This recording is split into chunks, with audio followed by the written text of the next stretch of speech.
Mga ka-LM, nasa harapan nyo na ngayon, ito pong pinakabagong Bristol Invictus 160. Napakabangis po pala nito pong bagong labas ng Euromotor. Ito po yung kanilang bagong Griffon 180i. At para sa akin, ito talaga yung very attractive. Para po talaga siyang X-Max dito sa harapan. Gumagamit po ito ng triple projector lights para sa kanyang main light. Meron po yung high beam and low beam. At meron po siyang split na daytime running light dito. At very attractive din yung pagkakadesign nito pong kanyang daytime running light, no? Nagkaroon ng partition dito na putol po siya sa tatlo. Naka B-shape design, mayroon po siya ritong decal na yellow along with black.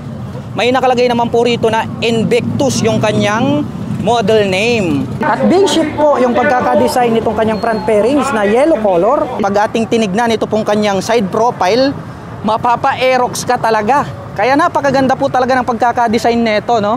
Dahil ito po ay combination ng X-Max at saka Aerox.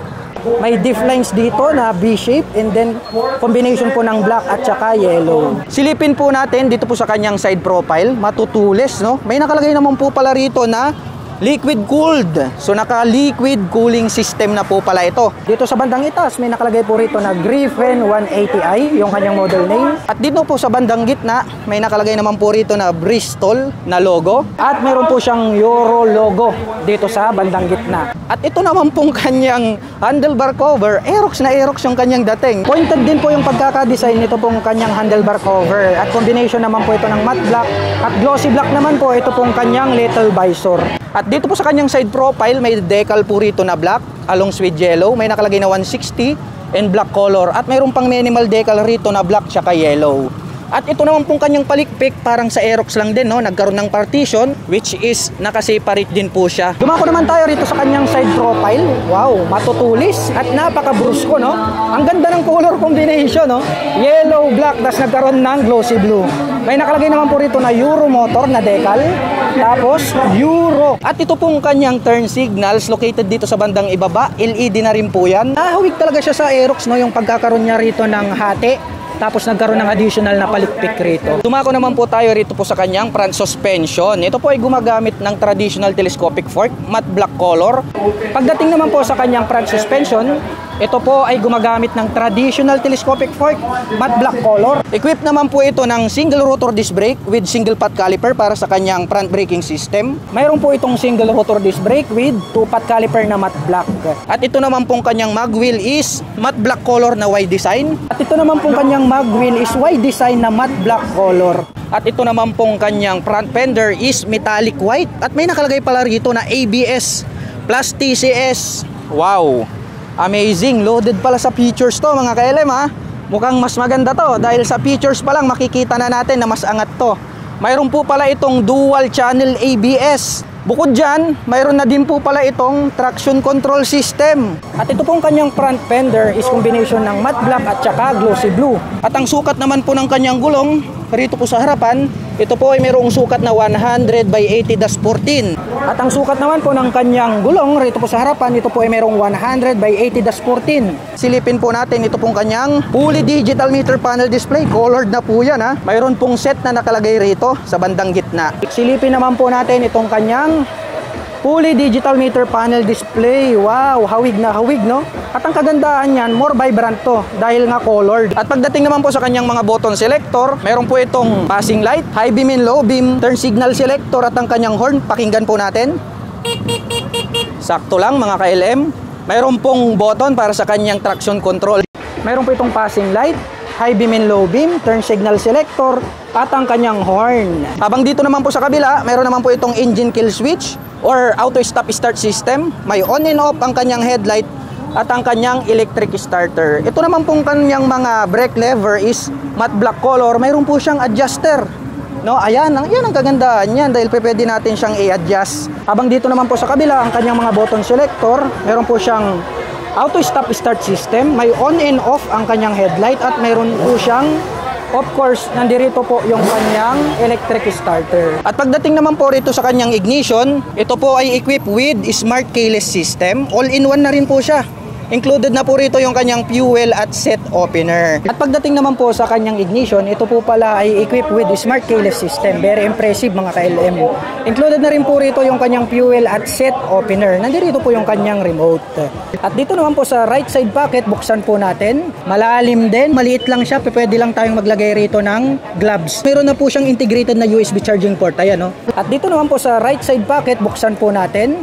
Malalim din pero masasabi ko maliit lang siya, pwede lang tayong maglagay rito ng gloves. Pero ang kagandahan niyan, mayroon na po siyang integrated na USB charging port. Ayan, no? So pwede na rin po pala tayo ritong mag-recharge ng ating mobile phones or gadgets. At dito naman po sa gitna located ito pong kanyang fuel tip. Kaya pag kayo po ay magpapagas, ay hindi nyo na po kailangang tumayo mula sa pagkakaupo. Dahil nga more accessible, no? Located po siya sa bandang gitna. Nandito na rin po sa gitna located ito pong kanyang fuel tank. Kaya more accessible kapag kayo po ay magpapagas. At ito naman pong kanyang pillion board, medyo malapad din. Mayroon naman po siyang rubber cover on top na anti-slip. Subukan nating sakyan para masukat natin kung saktong-sakto ba yung ating paa. Maluwag din mga ka-LM. Spacious naman po siya. Na-occupied naman po niya ng maayos itong ating paa. Dito po sa kanyang footrest, meron po siyang rubber cover on top pero wala siyang footrest extension. Sukatin lang natin para makita natin ito pong ating paa. Kung occupied ba, kung kasya ba.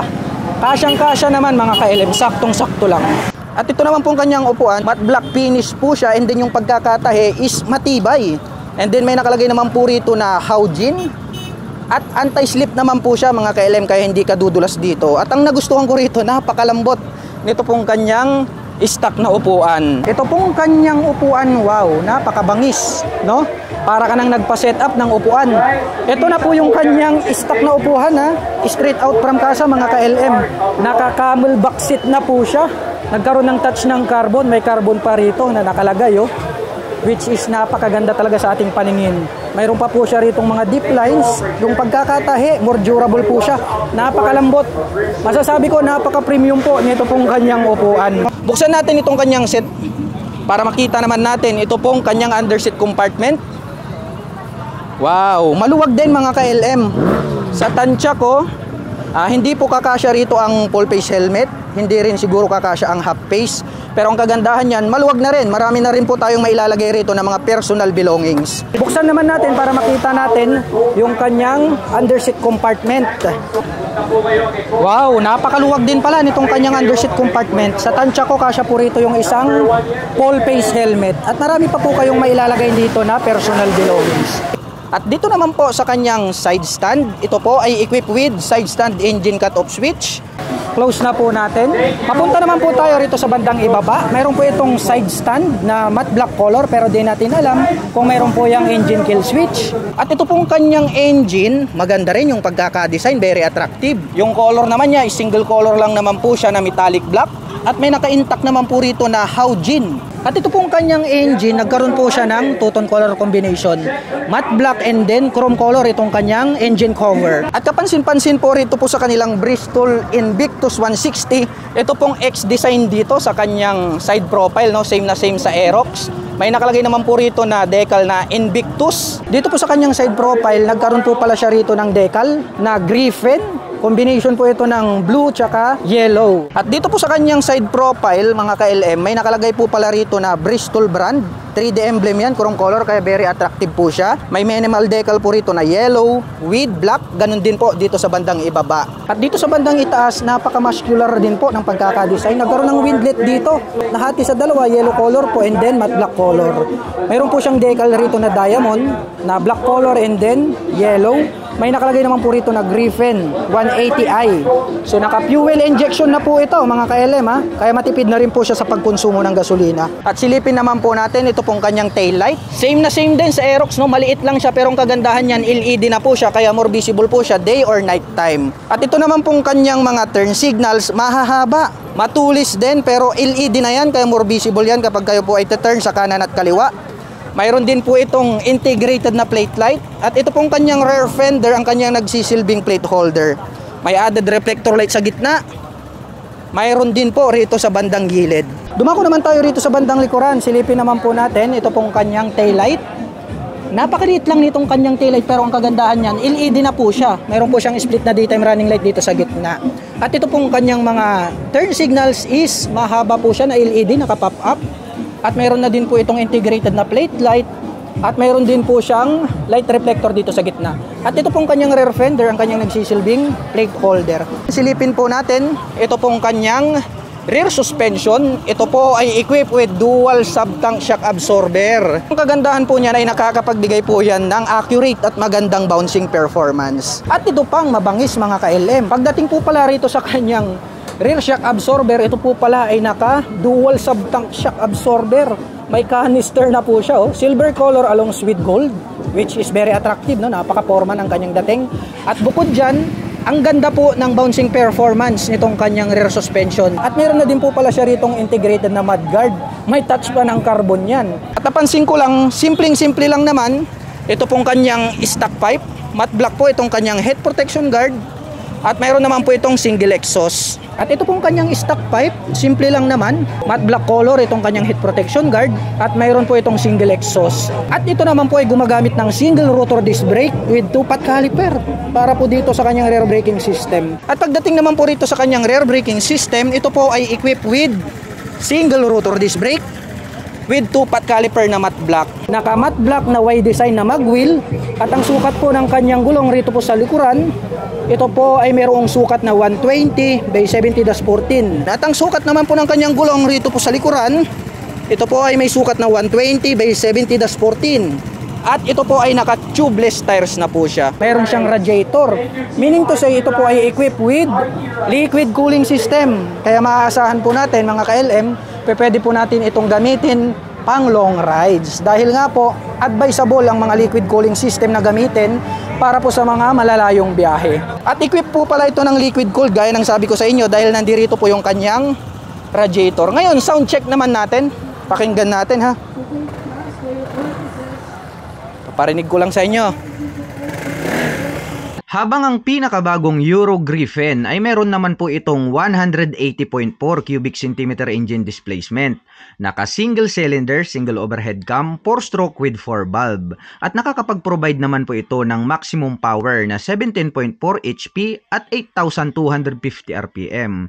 Habang nakakapagbigay naman po ito ng maximum torque na 15.7 Nm at 6,500 RPM. At may bigat naman po itong 115 kg.